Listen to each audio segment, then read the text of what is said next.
podcast du Ridon.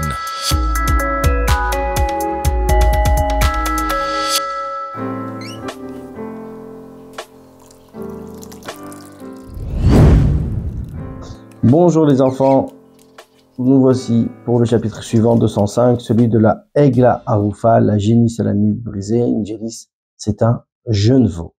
Il y a ici deux mitzvot, la 491, de tuer cette génisse jeune veau. Si une personne a été tuée en dehors de la ville, on ne connaît pas l'assassin. Mitzvah 492, on n'a pas le droit de travailler la terre, là où le processus de cette Egla Arufa, de cette génisse, où on a brisé la nuque de cette génisse, a été fait. Alors voici les détails de la mitzvah. Egla Arufa, donc comme nous l'avons mentionné, c'est ce jeune veau. On trouve un cadavre, une personne morte dehors d'une ville en Eretz Israël. On ne sait pas qui l'a tué. Je dois faire cette mitzvah de Egla Arufa. Il y a plusieurs choses ici. Tout d'abord, la Torah nous dit, celui qui trouve un cadavre. Donc celui qui le trouve doit l'enterrer. Mais avant ça, il doit aller au grand tribunal, Sanhedrin, et prévenir qu'il a trouvé un cadavre.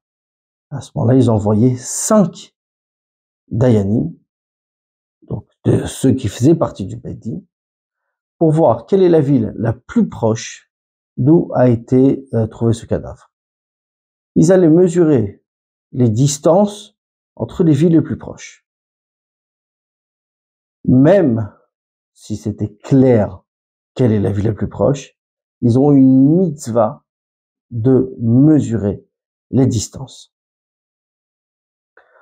Réellement, cette mesure se faisait seulement vers une ville où il y avait au moins un Beit Din de 23 dayanim, 23 juges. Une fois qu'on sait c'est quelle ville qui est la plus proche, on choisissait la plus grande, même si elle est plus loin. Et de cette grande ville, on lui donnait la responsabilité de cette mitzvah de Egla Arufa, de la génisse, de briser la nuque de cette génisse. Si les deux villes les plus proches ont la même distance et la même taille, en ordre de grandeur, ils faisaient la mitzvah ensemble. Une fois qu'on a fixé cette ville qui est la plus proche, on enterrait le cadavre et les envoyait du grand Sanhedrin rentrer à Yerushalayim. Concernant cette génisse, ce jeune veau, le Beit Din de la ville qui a été nommé par le Sanhedrin, prenez ce jeune veau, il fallait qu'il n'ait jamais effectué aucun travail. N'importe quel travail le rendait inapte à la mitzvah, comme la paradouma, la vache rousse, où la Torah nous dit chez Loala Aleaol, n'a pas jamais porté de joug, donc il n'a effectué aucun travail. Donc s'il a labouré, si on est monté dessus, on a voyagé dessus, ou on lui a même fait porter des vêtements, quoi que ce soit, ça s'appelle un travail, on ne peut pas l'utiliser. Comment ça se passait? Cette mitzvah de Egla Arufa se faisait uniquement en journée. Le Beit Din prenait ce jeune veau, donc cette génisse, près du fleuve, un endroit où on n'a jamais semé, la terre n'a jamais été travaillée.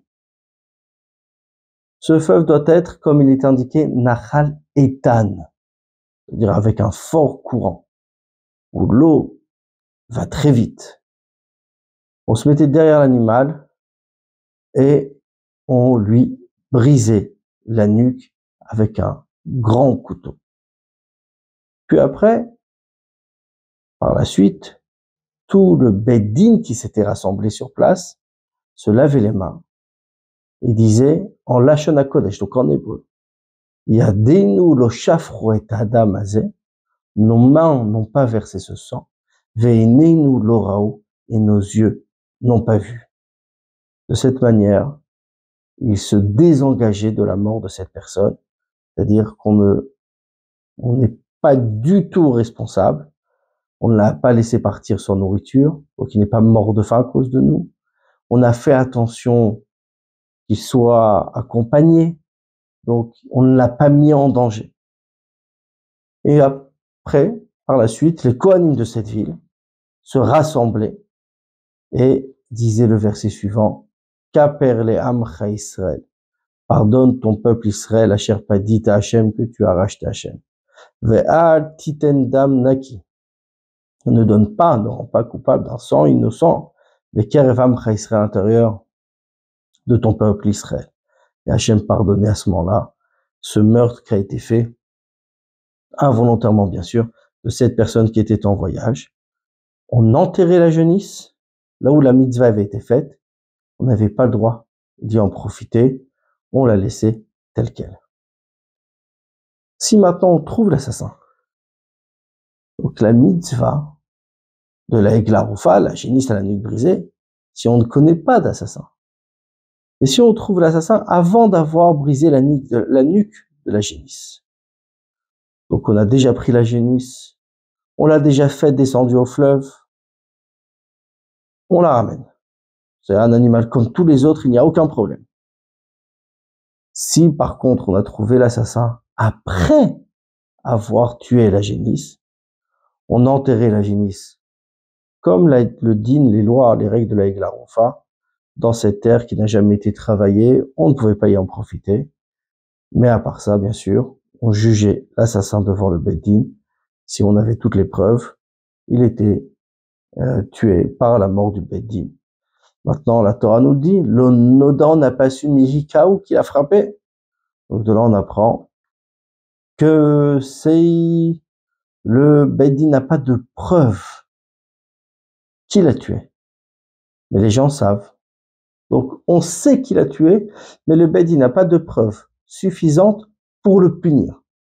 La loi, la règle de la Egla Rufa ne s'applique pas. Par exemple, un témoin a vu, ce n'est pas suffisant pour tuer et pour punir la personne. Néanmoins, à partir du moment où on sait qui a tué, on ne tuait pas cette génisse. On ne travaillait pas cette terre où il y avait eu la génisse, on ne la travaillait jamais. Et celui qui a transgressé, qui a semé, qui a labouré, quoi que ce soit cet endroit, il était frappé par le Beit Din. Voici pour ce chapitre, à bientôt.